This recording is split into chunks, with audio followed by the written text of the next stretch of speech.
I'll tell you, we've seen some real agility out of the big fella in this series. Doncic three. That's right over. No.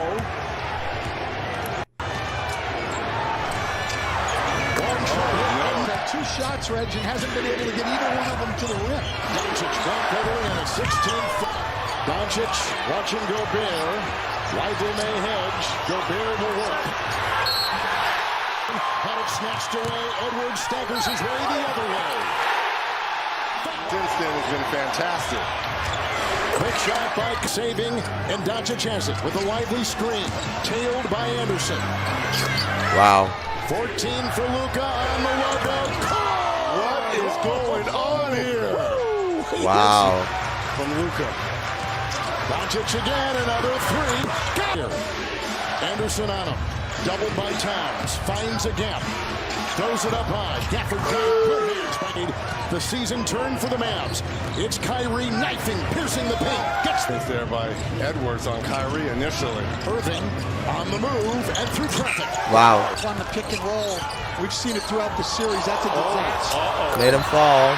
Jones is made in this building in the series. Towns a fake, a drive into Washington's defense. I like it. All now, as is Anderson, watching Kyrie take it with ease. So the 39 by the two Mavs, and only 38 is a team for the Wolves. And Irving three backs in this one. Doncic inside, and that's the way it begins. Doncic with ease glides in for. It's a three. Towns now with 14.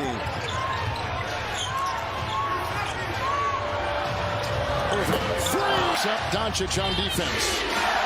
Lively. Irving open triple. Wow. My goodness, to get out of that hole is a monumental task. Doncic will wheel, stop, tripled, and got it. To the bench. It's just too easy for him. The game. So you can play all out. You don't have to worry about all out. Step back three. Way, here it goes. The Western Conference champions are the Dallas Mavericks. They're going to the NBA Finals. So, you know, we obviously saw at the beginning of that game what it was looking like. And Jay-Z said it best. Grand opening, grand closing. We had the grandest of openings when Kyrie had literally started the first quarter of this series off. Let me look this up again. You know, game one, it was a close game. And Kyrie went 6 of 9 for 13 points in that first quarter. And he was just getting everything he wanted, right? And Luka, in the last game, grand closing, starts it off on a heater and scores 20 points and puts a stop to anything that Minnesota thought they were going to do. And it's funny because they were in the press conference, they were asking Kyrie, and he was talking about the feelings and the emotions that he had in that moment compared to shoot around. Now imagine the feeling and the emotions that the Timberwolves had from shooting around and just before tip off to the 6-minute mark of the first quarter, and where they probably thought the game was already over. Rudy Gobert in the first quarter shot 7 times.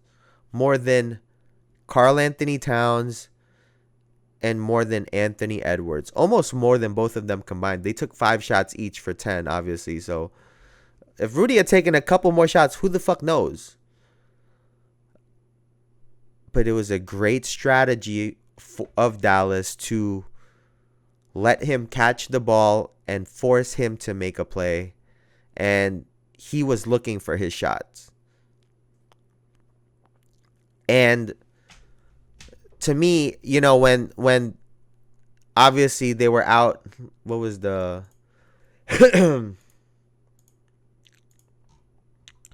the first half ended, it was 69-40. Right? And so, excuse me, they always say, like, those first couple minutes of the second half is going to tell you exactly what that second half is going to look like. It'll set the tone for it. And this is the first possession of the second half. They're trying to set a pick and roll action here for Luka at the half court, damn, at the logo, right? Because, you know, what Minnesota has tried to do is, if we just push them up higher, right, and we start trapping them high, it forces the bigs to have to make a play, which they've been doing, actually. So it hasn't really been working for Minnesota because they've been finding shooters and they've been finding Kyrie. But for the quarter to start, like the half to start like this. In this one. This shit's loud as fuck right now.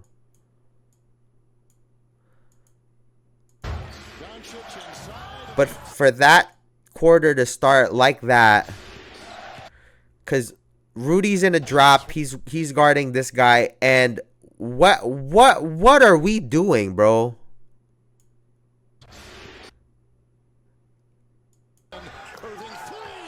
Like, look, Ant's getting over because he was guarding the guy, and no one's communicating. Rudy's in here, he's like slowly dropping back. McDaniel's got to go drop at this point because Rudy needs to switch over to one of these guys, and I just, Ant shouldn't have left at that point. The way he saw that the way the defense was being played, he shouldn't have left him. But if you see, like, Luka is starting from the half court and he was getting all the way to the basket. It goes to show you the mindset kind of that the Minnesota Timberwolves were in. They had given up. It was over. Anthony Edwards said it best at the end of the last game. He said, we didn't get swept. And he was right. And unfortunately, I think they were satisfied with that, and that's how it sounded. And you know, that's just how it ended up for them. Now, moving forward for the Dallas Mavericks, how is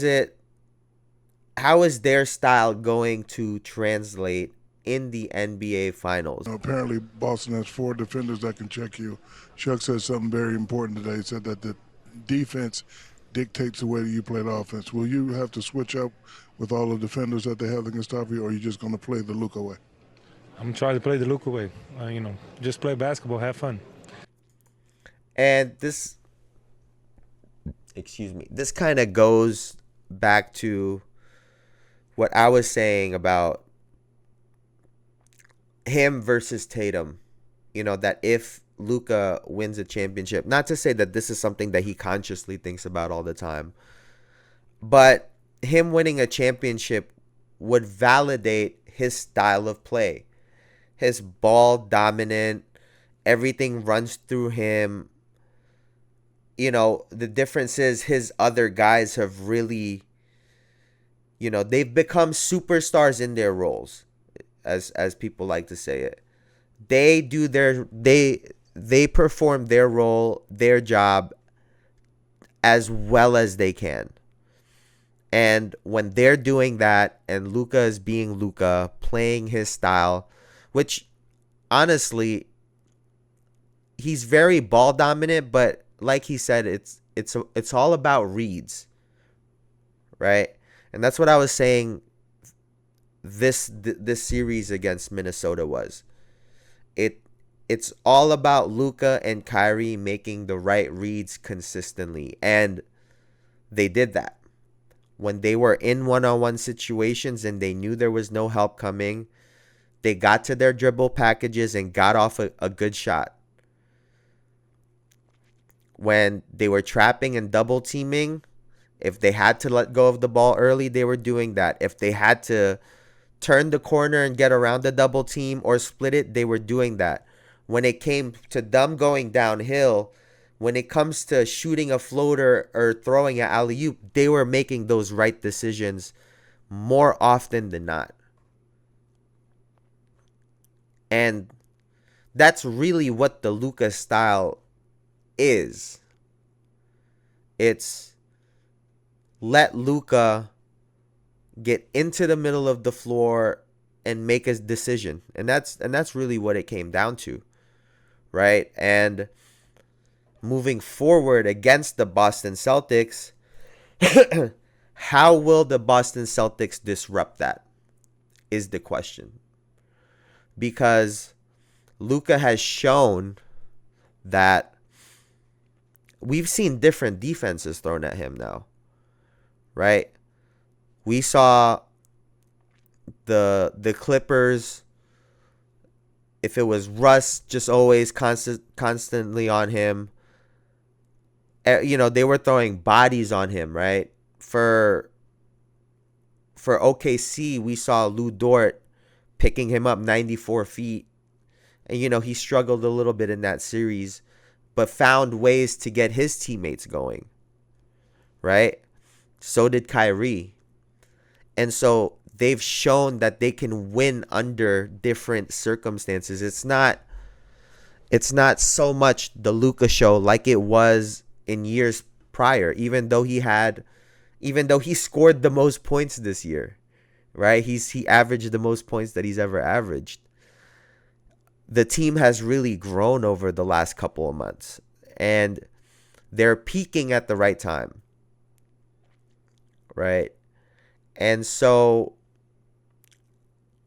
moving forward, obviously they're not going to make any massive changes to the way that they're playing, because when you let your best player make the decisions, you can live and die with those results. And they said it. Their motto has been they win together and they lose together. And all that's really saying is we believe in our style of play. We believe in our stars, and we're going to live and die by the things that we have worked on all year. And I can't fault that. I got to tip that. Like that's super commendable to have that kind of mentality and to be consistent in that, right? So, you know, kudos to the Dallas Mavericks. Kudos to Kyrie Irving. Like I said, the reason this Luka Doncic style has worked the way that it has is because of Kyrie Irving. Kyrie, you know, Jalen Brunson it's still very early in his career. Before that, he had Spencer Dinwiddie. He didn't really have much. And so Luka was able to find the rhythm and shoot and do whatever he wants throughout the whole game, right? When you have Kyrie on the floor, but it's an older Kyrie Irving who's not demanding the ball, who says, you go do you, I'll find my way and my rhythm throughout the game. And then you look up and the dude has 25, 30 points somehow. I think he's obviously helped Luka get buckets in bunches, in spurts. I mean, he's always sort of done this, but you know, he's forced Luka to be more efficient. Right? Even though some nights it's not, but I felt like before Luka would really go out of his way to find and look for his rhythm, even when he wasn't shooting well. And Kyrie balances them out. If Kyrie needs to score a lot, he can do that. If he needs to be more passive and get everyone else involved, like I said, I think that's what the strategy really was against OKC. I don't think it was an accident. I don't think he had a bad series. I think it was a strategic move. But he could do that. He's grown to this point in his career where he can pull levers and push buttons and certain shit will happen, and he knows how to do that. It's just he's just a vet at this point, and congratulations to these guys again. Excited to see what they look like against the Boston Celtics.